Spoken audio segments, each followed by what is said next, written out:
히브리서 11장 33절로 읽겠습니다. 그들은 믿음으로 나라들을 이기도 하며 의를 행하기도 하며 약속을 받기도 하며 사자들의 입을 막기도 하며 불의 세력을 멸하기도 하며 칼날을 피하기도 하며 연약한 가운데서 강하게 되기도 하며 전쟁에 용감하게 되어 이방 사람들의 진을 물리치기도 하며 여자들은 자기의 죽은 자들을 부활로 받아들이기도 하며 또 어떤 이들은 더 좋은 부활을 얻고자 하여 심한 고문을 받되 구차히 풀려나기를 원하지 아니하였으며 또 어떤 이들은 조롱과 채찍질 뿐 아니라 결박과 옥에 갇히는 시련도 받았으며 돌로 치는 것과 톱을 켜는 것과 시험과 칼로 죽임을 당하고 양과 염소의 가죽을 입고 유리하여 궁핍과 환난과 학대를 받았으니 이런 사람은 세상이 감당하지 못합니다. 그들이 광야와 산과 덩굴과 토굴에 유리하였느니라. 이 사람들은 다 믿음으로 말미암아 증거를 받았으나 약속된 것을 받지 못하였으니 이는 하나님이 우리를 위하여 더 좋은 곳을 예비하셨은즉 우리가 아니면 그들로 온전함을 이루게 하려 하시리라. 인간들에게는 사회성이라는 게 있죠. 사회성이라는 게 뭐냐면 사회 속에서 관계를 맺고 살아가는 인간들이 그 사회 속에서 자기의 흔적을 남기려고 하는 욕구, 욕망 이런 걸 사회성이다 이렇게 합니다. 그래서 그 사회성이 있는 사람들을 우리는 굉장히 건강하고 건전하고 이런 사람으로 우리는 여겨주죠. 사회성이 없다. 저처럼 관계에 별 의미를 두지 않고 그런 사람들은 사람들이 저 사람 참 사회성이 없다 이렇게 얘기를 한다는 거죠. 근데 여러분이 보시다시피 히브리서 11장의 결론 믿음의 선진들이 그 사회성과는 아무 상관없이 오히려 세상과 대척점에 서서 그 세상을 이겨야 하고 감당해내야 하는 그런 존재로 살았다는 거예요. 그러니까 그들이 뭐 어떤 힘과 능력이 있어서가 아니에요. 그리고 의지를 발동해서가 아니라 믿음이 그렇게 만들어버렸다는 얘기죠. 그래서 그들은 부활, 죽은 자를 부활로 받기도 하고 그러니까 그건 좋은 거 아닌가 생각하시겠지만 엘리야 시대 때 사르밧 과부와 엘리사 시대 때 수넴 같은 사람이 부활로 아들들을 다시 돌려받았어요. 거기에만 자꾸 초점을 두시는데 그건 자기의 육적 열매들이 역사 속에서 죽임을 당하는 경험을 하는 걸 이야기하는 거예요. 그리고 이거 아니구나.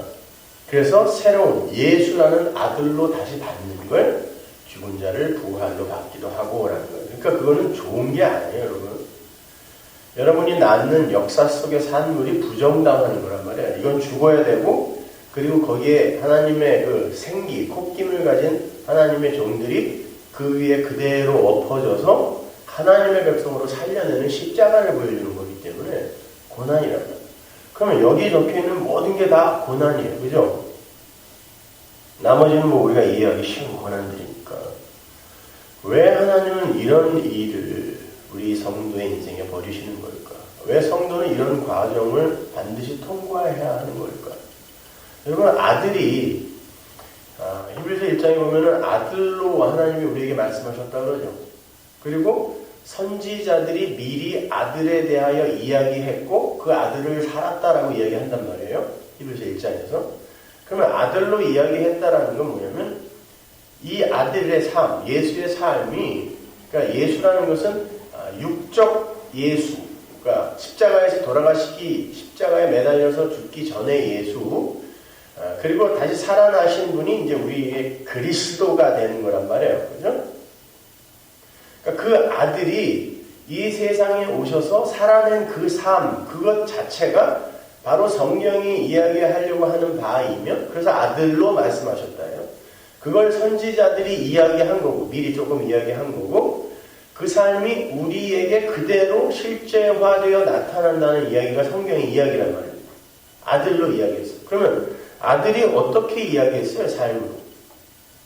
죽었어요. 육으로 온 그 아들이 죽었어요. 그렇게 죽어야 아버지의 능력으로 부활하는 보석으로서의 하나님의 아들이 되는 거거든요. 그러니까 어제도 말씀드렸지만 인간이 자기의 이 존재성이나 주체성을 챙기기 시작하면 그때부터 자기가 선악 판단의 주체가 되어서 그 선악 판단의 그 주체로서의 법을 만들어낸단 말이에요. 왜냐면 내가 선악 판단을 하는 게 옳은 거니까. 그게 곧 법이고 정의이기 때문에 인간들은 반드시 법을 만들어내게 돼 있고 그 법에 의해 심판을 한단 말입니다. 그러니까 죄가 뭔지 의가 뭔지 심판이 뭔지를 지들이 마음대로 정의하는 거예요. 그래서 성령이 새로운 법이 오셔서 아니야 그 법 아니야 노모스 진짜 법이 이제 은혜의 법이 너희들을 다스릴 거야를 가르치는 게 죄에 대하여 의에 대하여 심판에 대하여 다시 정의를 내려주신다. 이게 책망하다라는 말입니다. 그걸 보혜사 성령이 하신다는 거잖아요. 그죠? 그러니까 우리는 근데 오늘날 우리가 그 교회에서 성경을 이렇게 명령과 규례로만 보게 되면은 전부 죄에 대하여 의에 대하여 심판에 대하여 곡해한단 말이에요. 그러니까 성령을 못 받은 가짜 교회가 너무 많은 거예요. 그죠? 그러니까 이걸 성경을 전부 법으로만 이해하고 법으로만 해석을 해서 그걸 소위 개혁주의라 이름을 붙여서 엉터리 개혁주의를 가르치는 거예요. 개혁이라는 건 리폼이라고 해서 원래 폼으로 돌아가자. 믿음, 은혜, 성경, 하나님의 영광 이리로 돌아가자가 개혁이란 말이에요. 리폼, 원래 성경으로 돌아가자. 그런데 그걸 이야기하면 왜 사람들에게 방종을 조장하냐면 천만의 말씀입니다. 어떻게 방종이라는 게 무슨 어디서 그런 소리가 나와요? 여러분 모든 인간의 인생이라는 건 길을 따라 흐르는 물 같은 거예요. 그걸 뭐 굳이 예정이라고 한다면 그렇게 이야기해도 좋아요.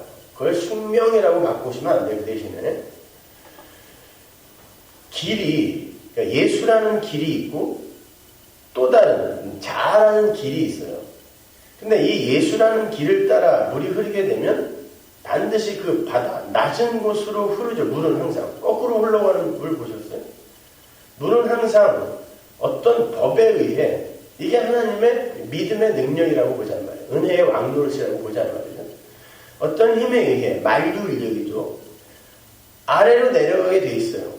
그리고 반드시 길을 따라 흘러요. 물이 길을 개척하지 않아요. 물이 길을 따라 흐르는데 그 길에 어떤 방해물이 놓여 있어도 이 물은 그걸 제거하거나 피해갈 수 있는 방법이 없어요.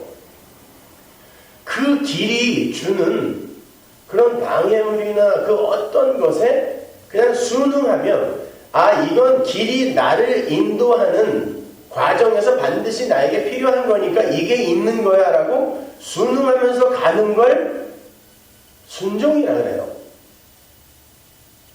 근데 오늘날 기독교는 물이 길을 따라 흘러가는 게 아니라 지가 가고 싶은 길을 자기가 제시하고 자해를 하면서까지 밥을 굶어가면서까지 천일기도 백일기도를 하면서까지 길을 개척하겠다. 이걸 비전이라고도 하고 뭐 꿈이라고도 하고 뭐 꿈꾸는 자가 오는도다. 이런 식으로 이제 사람들을 미혹을 하는데 아니라면 성도의 신앙생활은 믿음을 갖고 그걸 개척하고 자기가 비전과 야망을 성취하는 게 믿음이 아니라 이 예수라는 길을 따라 흘러가는데 거기에 있는 방해물을 하나님의 뜻으로 순종하는 능력, 힘, 이걸 믿음이라 그래요.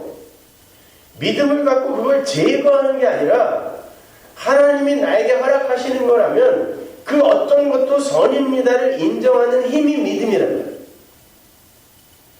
그래서 그런 자들은 이 욕망의 바다, 아담들의 이 욕망이 막 쏟아져서 바다를, 저주의 바다를 이룬 곳이 이 세상이잖아요.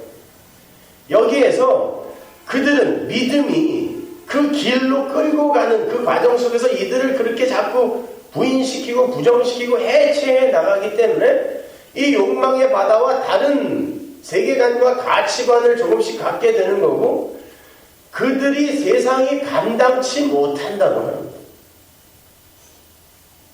세상, 내 믿음으로 세상을 이기리라.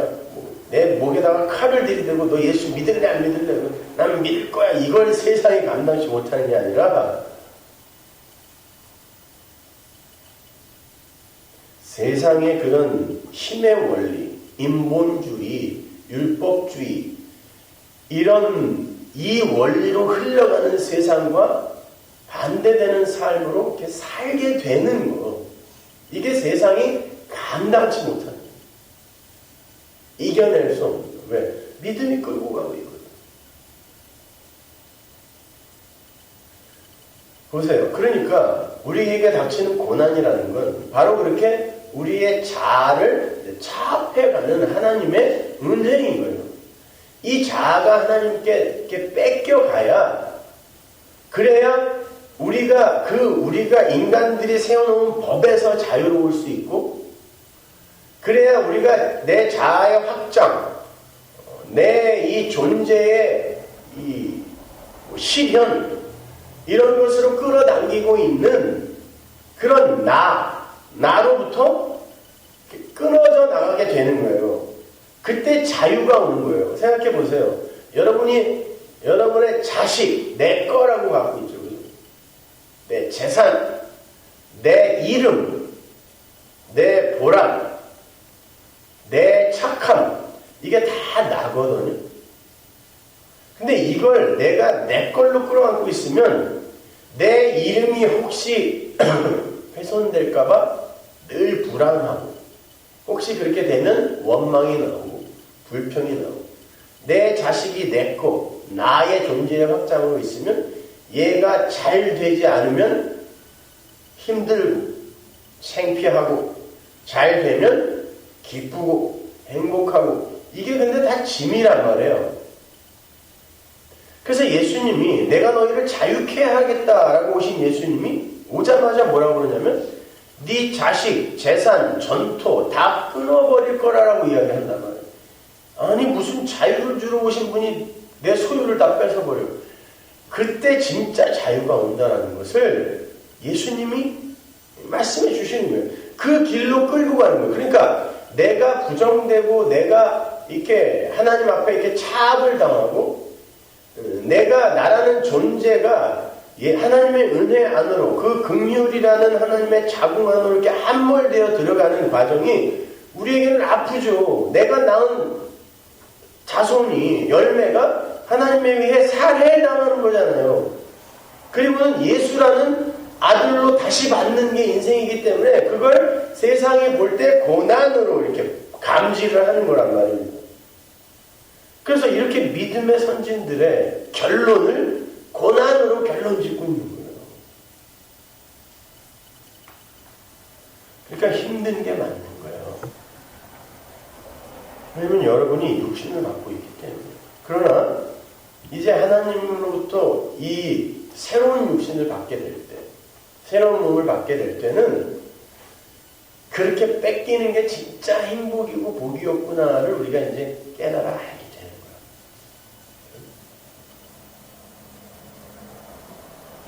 우리 베드로전서 1장 9절로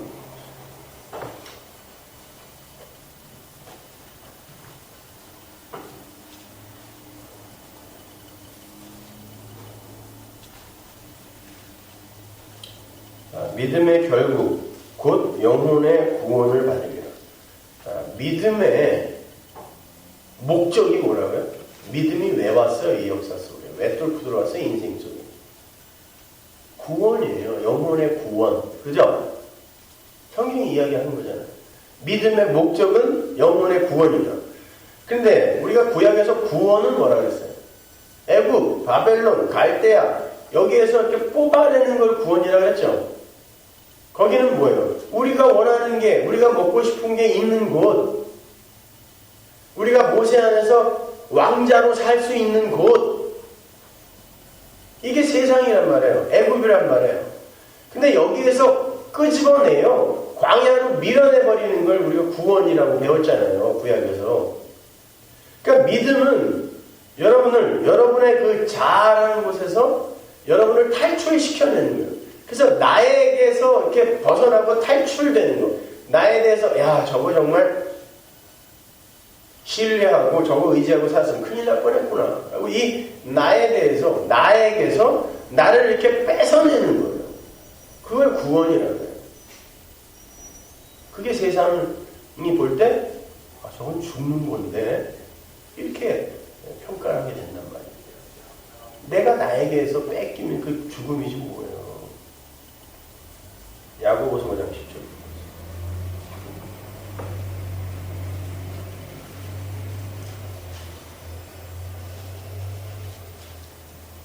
형제들아, 주의 이름으로 말하는 선지자들을 고난과 오래 참음의 본으로 삼으라.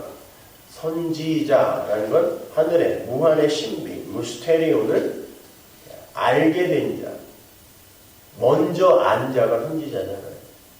여러분이 선지자예요. 알았단 말이에요. 아들에 대해서 알았단 말이에요. 네? 복음을 알았단 말이에요. 그 선지자는 어떻게 산다? 고난과 오래 참음의 본으로 삼으라는 건 그들이 전부 고난과 오래 참음의 길을 통과했다는 거죠. 마태복음 5장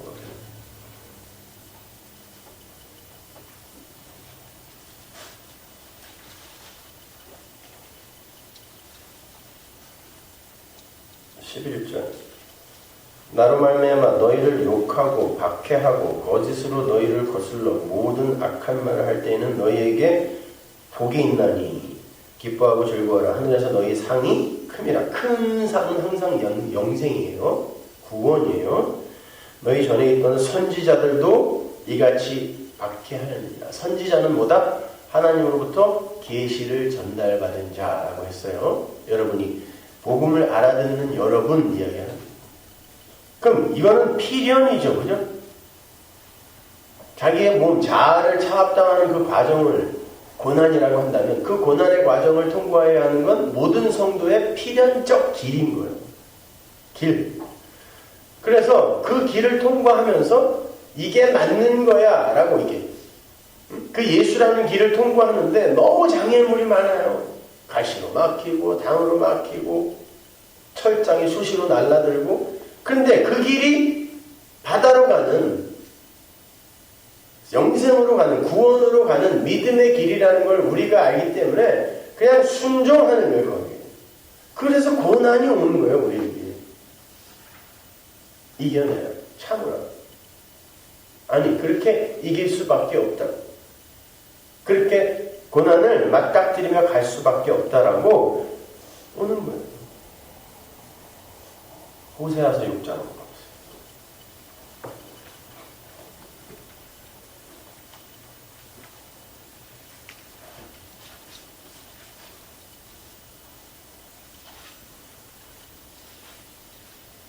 6장 1절 보세요. 오라 우리가 여호와께로 돌아가자. 여호와께서 우리를 찢으셨으나 도로 낫게 하실 것이로 우리를 치셨으나 싸매어 주실 것입니다.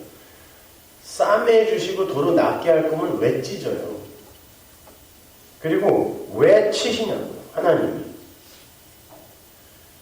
2절 여호와께서 이틀 후에 우리를 살리시며 셋째 날에 우리를 일으키시리니 우리가 그의 앞에서 살리라. 그러므로 우리가 여호와를 알자. 힘써 여호와를 알자. 여호와가 하시는 일을 우리가 이 세상의 역사의 세계관이나 가치관으로 이해가 안 되는 거예요.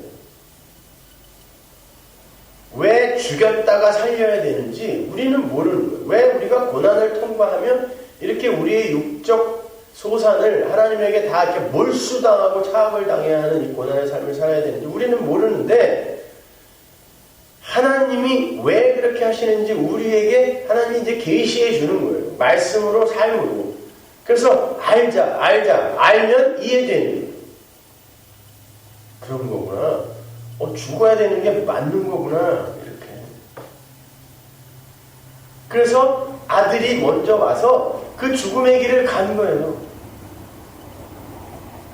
아들이 뱀의 후손이 돼서 죽은 거예요, 여러분. 잘 생각해 보세요. 이따 저녁 때도 하겠지만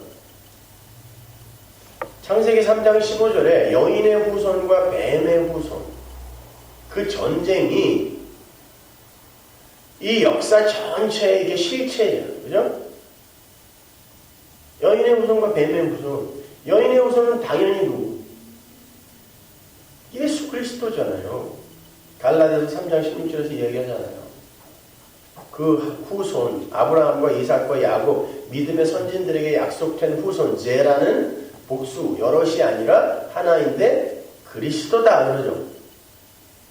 여러분, 예수는 인간인 성자의 이름이고, 그리스도가 물론 이게 신분을 이야기하는 것이기도 하지만 그걸 잘 구별하셔야 돼요, 여러분. 부활하셔서 우리의 구원자가 되신 그리스도의 영, 성령, 우리와 하나가 되어 연합이 될 수 있는 그분이 그리스도고, 예수는 죽어야 할 옛성전이란 말이에요. 그래서 예수님이 나를 죽여라, 옛성전을 부수어라. 당연히 그들이 부술 거 아셨어요. 부수어라. 3일 만에 살아난다. 그러라는 거예요. 그게 새 성전이에요. 예수님은 멸망의 아들로 죽으시는 거예요. 누가 멸망의 아들이었어요? 성경에 보면 데살로니가서에도 나오고 또 예수님이 하신 말씀 속에서도 나오죠. 멸망의 자식, 멸망의 아들, 뱀의 후손이라는 뜻이에요. 누구예요? 유다잖아요. 근데 데살로니가서로 가면 그 멸망의 자식이 어디서 나온다고 그래요? 교회에서 나온다 그래요. 그래서 배도하는 일이 먼저 있고 그 다음에 이제 끝장이 난다라고 이야기한단 말이에요. 근데 잘 보시면 이스라엘의 12아들 12지파 그리고 12사도가 요한계시록 21장에 가면 거기에 거룩한 성 새 예루살렘에 이름이 쭉 적혀 있는데 12지파 12사도, 그게 교회란 말이에요. 여러분이라고. 근데 그게 이제 아들이죠. 계시록에 보면 이기는 자는 하나님 나라를 유업으로 받고, 유업으로 받는다는 건 하나님의 통치 안에 온전히 순종하는 자가 된다는 거예요. 나라가 바실레이아니까 통치권이라는 뜻이니까. 네? 나라가 된다는 게 뭐야? 네, 하나님의 통치에 온전히 순복하는 자가 된다는 뜻이란 거예요. 그런데 그들이 뭐가 된다고 그래? 나는 너의 하나님이 되고 너희는 내 아들이 되리라. 그런데 에베소서 1장 4절 이하로 가보면 창세전에 우리가 아들들이 되었다라고 한단 말이에요. 그럼 여러분은 반드시 이기게 되어 있는 거죠. 이미 이겨놓은 거예요. 묵시 속에서. 아들이 되었다라고 하고 계시록에서는 아들이 되리라 그래요. 누구만? 이기는 자는. 이 이김이 뭐냐면 세상이 감당하지 못하는 삶이란 뜻이에요. 세상에 이 삶의 원리와 반대로 가는 삶을 살게 된다는 그런 뜻이란 말입니다. 근데 여러분이 그런 아들이 되는 거예요. 근데 그걸 계시록 21장에서 다 보석이라 그러잖아요. 에이, 보석이에요. 새하늘과 새 땅, 거룩한 성 새 예루살렘이 보석이래요. 그러니까 이걸 곡해를 해갖고 뭐 꿈을 꾸고 온 놈들이 천국에 갔더니 다 보석이더라. 뭐 집도 그냥 막 다 금이고 뭐 천만의 말씀. 하나님 나라 여러분을 이야기하는 거예요. 근데 보석이래요. 근데 복음서에 보면 우리는 질그릇이고 우리 안에 들어있는 게 보석이라 그래요. 보배. 근데 계시록에 가서 완료된 묵시 속에서 보니까 교회가 보석이네요. 그럼 교회가 뭐라는 거예요? 예수. 그 아들 안에서 예수로 하나님께서 창조해내는 거예요. 그래서 여러분이 보석인 거예요. 그래서 에덴 동산에서도 그 새하늘과 새 땅을 모형하는 곳이니까 거기도 보석이 그렇게 많이 나오는 거예요. 그 내용물을 보면 계시록 21장의 보석과 흡사한 것들이 다 거기 있단 말입니다. 근데 어떻게 이 12아들이 되냔 말이에요. 야곱의 12아들 중에 하나, 요셉이라는 인물이 그들을, 나머지 11아들을 고발하는 자, 이 고자질했다는 뜻이 아니라 이 땅에 내려서 고발하는 자가 되어 잡혀 죽는 거예요. 애굽으로 끌려가는 거예요. 죽어 결국은 이 나머지 11아들이 살아나는 거예요. 근데 어떻게 아들이 되냐면, 그래서 나중에 이 베냐민이라는 게 마지막 아들인데 이 아들로 완성이 되는 거잖아요. 엄마가 죽고 베냐민이 아들을 완성하는 거죠. 그래서 베냐민, 오른손의 아들이라는 뜻이에요. 이게 하나님이 이렇게 오른손으로 번쩍 아들, 부활한 예수를 번쩍 들어버렸잖아요. 네? 서신서에 나오잖아요. 그렇게 아들이, 이 진짜 참 아들이 남을 고발하는, 그 참소하는 자, 마귀가 돼서 죽는 거예요. 그래서 예수님이 십자가에 노뱀으로 달린 거예요. 마귀, 뱀이란 말이에요. 그게 뱀의 후손. 예수님이 우리 이 마귀인, 뱀인 우리가 되셔서 그렇게 죽고 참소하는 자가 되어 죽고 12아들이 완성되는 거예요. 그래서 나중에 저 베냐민 두고 가라 이런 얘기 하는 거예요. 응? 아들로 완성이 되는 그 과정을 설명하기 위해서. 근데 신약으로 보면 12사도가 있단 말이에요. 근데 거기도 마귀 새끼가 하나 있네? 예수님이 직접 말씀하시잖아요. 네가 마귀고 네가 멸망의 자식이다 그러는 말이에요. 예수님이. 근데 그 멸망의 자식이 죽음으로 말미암아 그 베냐민 지파의 바울이 12를 채워 아들이 된 걸 설명하는 거예요. 그러니까 뭐 유다, 마귀 새끼다, 뭐 유다는 꼭 지옥 갔을 거야 이런 얘기를 하지 말고, 그건 그 유다가 바로 나고 예수가 바로 그 유다가 되셔서 죽으신 거다. 그 멸망의 자식이 되어 죽으신 거다를 우리가 거기서 배워야 되는 거지. 유다 그 나쁜 놈 어떻게 예수를 팔 수가 있어, 이러면 안 되는 거예요.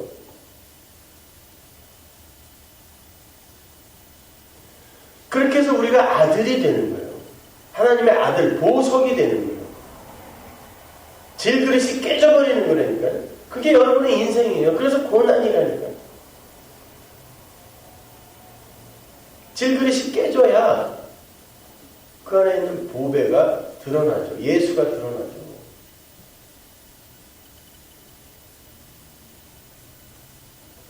하나님께서 사도 바울에게 병 좀 고쳐주세요 그랬을 때 하나님이 뭐라 그랬다고요? 내 은혜가 네게 족하다 그러죠. 그 말은 야 그 정도면 됐어 얼마나, 남들은 더 힘든 사람도 많아, 이런 소리가 아니라, 은혜는 그게 어떠한 모습과 상황으로 이렇게 가시적으로 나타나던 은혜는 그 자체로 만족이다. fulfill이라는 뜻이에요. 그러니까 은혜는 어떤 모양으로도 나타날 수 있다는 뜻이지 그 정도면 됐어 인마 이게 아니라니까요. 그러니까 은혜를 받은 자는 그 어떤 상황 속에서도 이게 은혜가 만들어내는 일이다라는 걸 이렇게 수긍하고 인정하게 돼요. 그래서 세상에 나가면 이게 부끄러운 일이고 창피한 일이고 야 이게 아픈 일이고 슬픈 일인데 점점 거기에 이렇게 둔감해지는 삶을 살게 되는 거예요. 이해가 된다니까요. 말씀 안에서 그런 것들이. 그러니 세상이 감당치 못하죠. 세상이 합의하여 야 그건 창피한 거야, 그건 고통스러운 거잖아 라고 세상이 이야기하는데 우리는 말씀 안에서 아니야 이게 예수라는 길로 흘러가는 길이 맞는 건데 이게 감당이 안 되는 거예요. 충돌이 되는 거예요. 이것이 이게 이기는 거예요. 다른 게 이기는 게 아니에요. 생각해 보세요. 여러분 에베소서 6장으로 가면 우리의 싸움은 혈과 육이 아니라 그러죠. 네? 그리고 사도 바울이 뭐라고 하냐면 내가 자꾸 자기의 몸을 쳐서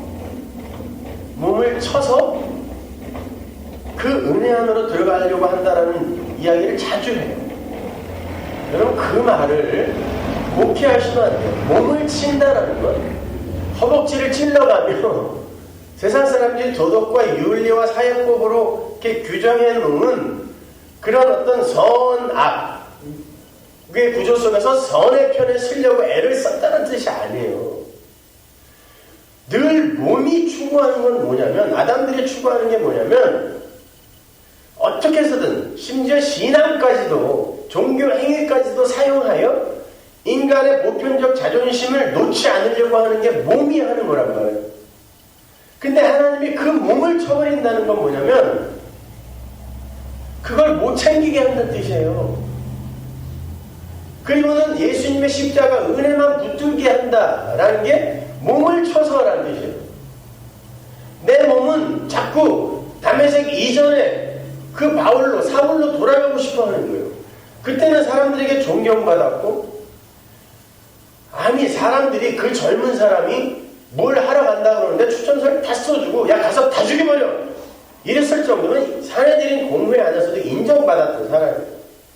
그리고 도덕과 윤리 그 안에서는 점도 없고 흠도 없다라는 평가를 받았던 사람이라는 거예요. 존경받았다는 거예요. 그래서 뭐 장가도 안 갔는데 사내들인 공회원이 됐는지도 모르겠지만 사내들인 공회 회원은 반드시 결혼을 해야 되거든요. 근데 바울이 결혼했다라는 말이 성경에 없잖아요. 그건 뭐 우리가 궁금해하지 말자 말이에요. 아무튼 그렇게 그 젊은이가 인정을 받았었는데 다메섹에서 예수를 만나고 난 다음부터는 병도 생겨, 가는 곳마다 짱돌로 찍혀, 타는 배마다 난파돼, 남들 하나도 안 무는데 그냥 지만 독사가 물어. 뭔가를 그 삶 속에서 계속 설명해내요, 하나님이. 그래놓고 뭐라 그래요? 내 은혜가 내게 족하다. 그게 은혜야 라고 이야기하는 거예요. 쉬운 말로. 그게 은혜야. 그 정도면 됐으면 아니라 그게 은혜야. 그래놓고 바로 밑에서 뭐라고 이야기하냐면 그 은혜를 내 능력이라고 바꾸어 말을 하세요. 하나님이 내 은혜가 네게 족하다. 내 능력은 약한 데서 온전해. 강함이 온전함이라는 뜻이거든요. 내 능력, 내 은혜는 너희들이 얼마나 연약하고 무력한 자인지가 드러날 때 온전하게 된다는 뜻이 약할 때 강함된다라는 바울신학의 백미란 말이에요. 그러니까 여러분이 부인되고 해체되어져 가는 과정이 고난이고 그건 곧 은혜인 거예요. 아, 나 약해. 맞아. 내 힘으로는 안 돼. 이걸 고백하게 하는 게 신앙생활의 목적이라는 거예요. 그게 이 세상에서 구원을 얻는 거예요.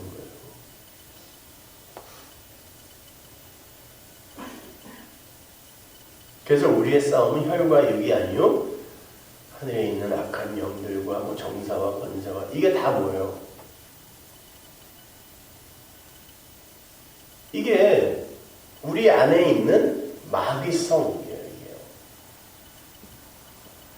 그러니까 우리의 몸은 자꾸 인간의 그 하나님 앞에서 인간의 그 있음의 흉내 이걸 자꾸 내려고 하는데 육체는 혈과 육 그러니까 자꾸 그냥 어떻게 해서든지 사람들한테 착하게 보이려고 그러고 신앙생활 잘하는 사람처럼 보이려고 그러고 이게 이런 거예요.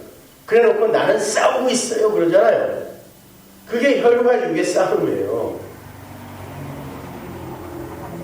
그러면 하늘에 있는 악한 영들에 대한 싸움은 뭐겠어요? 바로 그게 하나님의 백성답게 사는 거야 라고 하는 그 마귀성. 여러분 마귀가 뭐를 가리려고 하겠어요? 마귀가 예수가 성취하고 완성해낸 그걸 가리려고 하겠죠. 그게 뭐예요? 십자가 피 은혜란 말이에요. 그러면 마귀가 예수를 믿겠다고 하는 사람들에게 찾아와서 어떤 걸 시킬까요? 그냥 네 맘대로 살아. 그냥 맨날 술 처먹고 그냥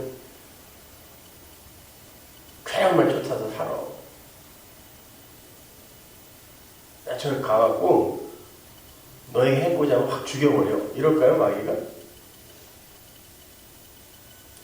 착하게 살아. 매일 큐티해. 기도 하루에 2시간씩 해. 그리고 단기 성경 꼭 5번씩 가, 1년에. 그러면 인간들은 그 행위를 하는 동안에 하나님의 은혜가 없어도 나는 괜찮은 존재로 살 수 있네 라고 십자가 피를 잊게 돼요. 여러분, 마귀는 여러분에게, 그래서 사탄교회에서 착하게 살자 그러는 거예요. 마귀 새끼처럼 막 살자 안 그래요. 사탄교회에서 예수님 하나님이 뭐야? 우리 힘으로 잘 살 수 있다니까? 야, 인간들아 착하게 살아 그런다고요. 그냥 인터넷이나 이런 데서 봐가지고 뭐 피를 뿌리고 뭐 어쩌고저쩌고 십자가를 거꾸로 매달아 놓고, 여러분 그 사람들 굉장히 젠틀해 보이고요, 실제로 보면은. 근데 사탄 교회예요. 착하게 산다니까요. 교회 다니는 사람들보다 훨씬 착하고 이성적으로 살아요. 그런데 그렇게 살도록 만들어 놓으면, 바리새인들이 이렇게 살았잖아요. 성화의 최고봉, 제일 착하게 산 사람, 그 당시에. 그렇게 착하게 살아서 예수 죽이고 지옥 갔잖아요. 그게 기독교의 목적이 아니에요. 기독교는 여러분을 예수께로 이끌어가는 거지. 절대로 여러분의 이 현상계 속에서의 그 육적 자아를 개발해내고 갈고 닦으라. 그런 걸 가르치는 게 기독교 아니에요. 불교잖아요, 그거는. 열심히 살아서 성불하라고. 왜 기독교가 불교의 뒤를 쫓아가면서 그들이 흘린 걸 핥아먹고 있는 거예요. 명상, 관상기도, 백일기도, 기복, 이거 다 불교에서 천국관, 지옥관, 이거 다. 그러니까 성경에는 나와 있지도 않은 무슨 그런 불경에 나와 있는 무간지옥 이런 거를 갖고 막 사기치고, 그럼 불이 활활 타고 막 껍데기가 벗겨지고 눈알이 뽑히고 이런 건 지옥이었어. 하나님 없이 사는 게 지옥이에요. 그러니까 이 인생을 살면서 야, 이렇게 내 욕심과 내 비전과 내 꿈을 쫓아 살아가는 게 이게 결국 지옥이구나. 이게 나를 파멸시키는 거구나. 이거를 못 깨닫는다면, 왜냐면 그게 너무 보람있고 달콤하고 하니까 사람들이 그걸 잘 못 깨달아요. 바쁘게 살다 보니까. 너무 바쁘면 안 돼요. 가끔 싫어 짜도 되고, 집에서 놀아보기도 하고 뭐 이래야 생각을 하죠. 생각을. 너무 바쁘고 승승장구 일치월장 그러면 안 돼요. 생각을 못 한다니까요. 가만히 생각해 보세요. 도대체 왜 내가 예수를 믿어야 되는 거예요? 그리고 그들은 왜 이렇게 계속해서 역사를 흐르는 성도라는 사람들의 삶이 왜 이렇게 고난으로 점철되어야만 하는 건지 잘 생각해 보라는 거예요. 모든 건 예수가 시작하시고 예수가 완료하셨다는 거. 그 앞에서 우리는 하나님의 창조의 능력 앞에서 없음으로 존재하는 게 맞았다는 걸 잘 배우시면 됩니다. 그걸 인정하는 게 말씀을 받은 거예요, 그게. 다른 거 없어요. 왜 성경을 자꾸 국민학교 도덕책 수준으로 끌어내냐고 하요. 착하게 사세요. 뭐 어떻게 하세요? 성경이 어디 그런 이야기만 하고 있냐고요. 그렇지 않단 말이에요. 여인의 우선 예수 그리스도가 이 땅에 오셔서 그 뱀의 후손을 죽여버리고, 그래서 예수님이 뱀의 후손이 돼서 죽고, 그 여인이 예수라는 후손, 아들을 낳게, 모든 건 예수군요, 이렇게 만드는 걸 신앙생활이라고 해요. 그러니까 뱀의 후손, 여인의 후손 다 예수예요. 나가서 뭐 딴 거랑 싸우려고 하지 마세요. 나가서 그냥 그런 거랑 싸우기 위해서 무슨 믿음을 뭐 장풍이나 뭐 이런 능력으로 하나님 주시옵소서 그러면 안 돼. 그러니까 지안에 있는 마귀랑 싸우라 그랬더니 홀로신학교에서 무슨 테리토리얼 스피릿이 있는 분이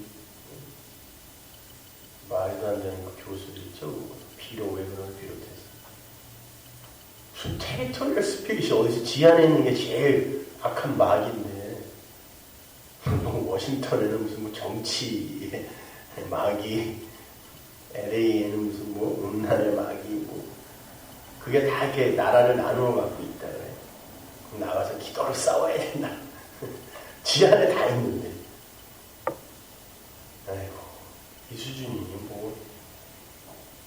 그러니 나가서 그 뭐가 어디 있는지도 모르고 그냥 뭐 싸워야 된다니까. 그거 얘기해준 목사 지도 뭔지도 모르고 하여튼 그냥 관념과 추상으로 이렇게 신앙이라는 게 둥둥 떠 있는 거예요. 아니면 말고, 맞으면 괜찮고, 이렇게. 그러니까 대적이 뭔지도 모르고 나와서 싸운대. 여기저기서 영적 전투니 뭐냐. 뭐랑 싸우는 거야, 도대체가. 걔네들은 상대도 안 해주는데, 지는 막 싸우고 있대, 어디다. 허공하다 대놓고 막 그냥 총검술하고 앉아. 지안에 있는 그 아담, 마귀와 싸우랬더니. 그렇게 싸워서 내가 죽어야 돼요. 그래서 예수가 죽은 거예요. 그래야 여러분이 예수가 된다니까요. 아들이 된다니까요. 하나님은 아들만 보세요. 아들만 사랑하세요. 신명기에 보면은 하나님이 그래요. 왜 이스라엘을 택했냐? 이스라엘 교회를 왜 택했어요? 이 수가 많아서가 아니라 수가 적은 용도야.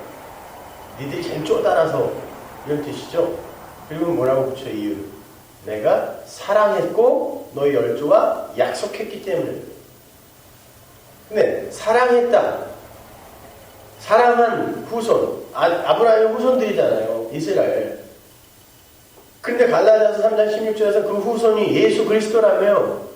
그러니까 하나님은 예수를 사랑해서 예수가 품어 안은 자들을 그냥 아들 삼아주는 거지. 우리를 하나님이 왜 사랑해요? 뭐가 없음인데 혼돈과 공허를 왜 사랑하냐고 하나님이.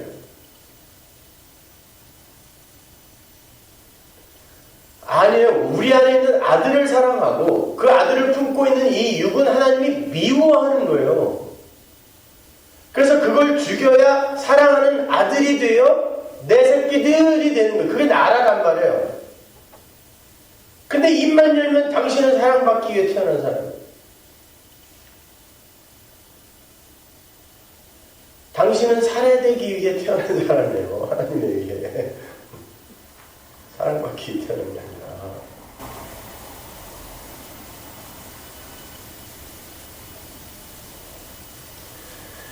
참, 할 말은 많지만, 여러분 알아들으시죠? 이 서문화에 정의하는 것들은 다 알아들어야 되고. 여러분, 복음이 뭐예요? 하나님이 하셨습니다. 하나님이 예수가 길입니다. 우리는 그 예수와 함께 가면서 어떤 환경과 어떤 사건에 봉착하더라도 그건 다 영생, 구원을 선물 받기 위한 것이므로 하나님 괜찮습니다. 순종합니다. 그 자리로 가면 돼요. 열심히 그냥 살아있으세요. 하나님이 여러분의 삶에 그런 복음의 말씀을 가시적인 것들을 이렇게 그려내실 때 당황하거나 생경히 하지 마시고 이게 맞는 거구나 하시면 기도하겠습니다.